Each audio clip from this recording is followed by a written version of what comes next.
Sweden are in search of a new manager after they sacked Jon Dahl Tomasson.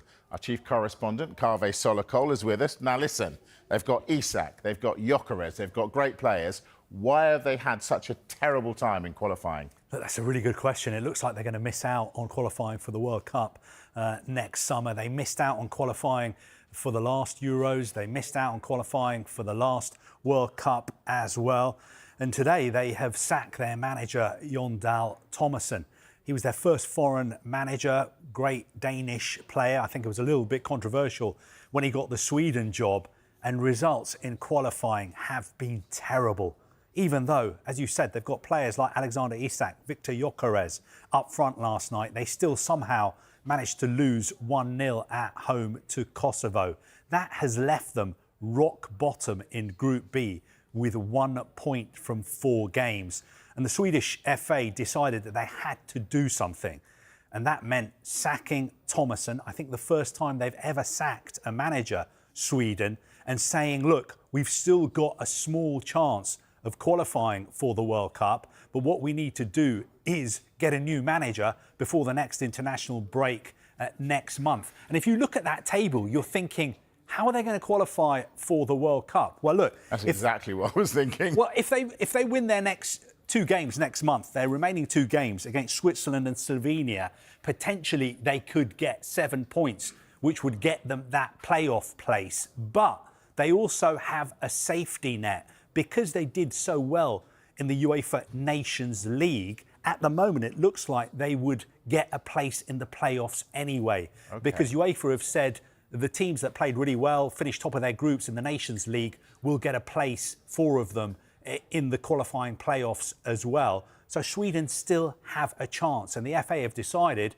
what we need to do is say goodbye to Mr. Tomasson and try and bring a new manager in very, very quickly. Well, it looks like we've been showing this picture, so I'm guessing that Graham Potter's in the frame.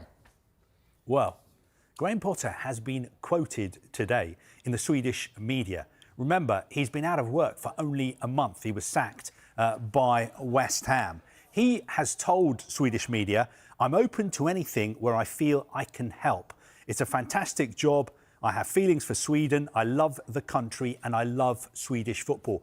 He also went on to say that financially he doesn't really need to work again. So the next job would have to be something that was really special to tempt him to return to the dugout. And he's got history in Sweden, hasn't he? Exactly. He was manager, I think, for 6 years of Östersund before he moved to Swansea City, Brighton, Chelsea and West Ham. At the moment, it looks like he's open to the prospect of moving pretty quickly from difficult times at West Ham to this job at Sweden.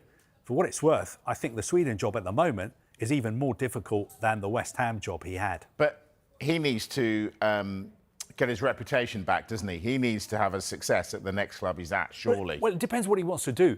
You know, he, as somebody who's left Premier League clubs, the way contracts for managers work is that, you know, your contracts are paid up. So financially, he said himself, I think he's set up for the rest of his life. So it's not like he's under pressure to have to work again. I think if he feels like this is right for him, perhaps he needs to move out of the Premier League. Perhaps he wants to try his hand at international football. And I think, you know, he's obviously somebody who's got strong bonds with Swedish football and is still very, very popular in Sweden. Maybe it would be the right move for him. But if they do decide to approach him, he has to make his mind up very, very quickly because looking at their fixtures now, they've got this game away at Switzerland next month and a game at home against Slovenia. So they need to act very, very quickly if they're to have any chance of qualifying for the World Cup next summer.